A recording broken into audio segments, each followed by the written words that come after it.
Hello, good day. So, this video, ipakita ko sa inyo yung ating minimum amount of fund na 10 USD, then yung strategy na gagamitin natin up to withdrawal. So, panoorin niyo, tapusin niyo ang video na to at sana ay makatulong sa inyong trading career.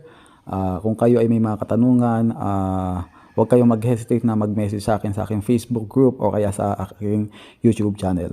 Maraming salamat po.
So yun nga, napanood nyo yung ating strategy. Ngayon, ito yung result na ating trade mula kaninang tanghali at yung ating withdrawal ngayong hapon. Maraming salamat po. So ang ginawa ko lang naman ay winidraw ko lang yung ating capital na 10 USD at itiniral natin yung profit, then paaanakin uli natin to.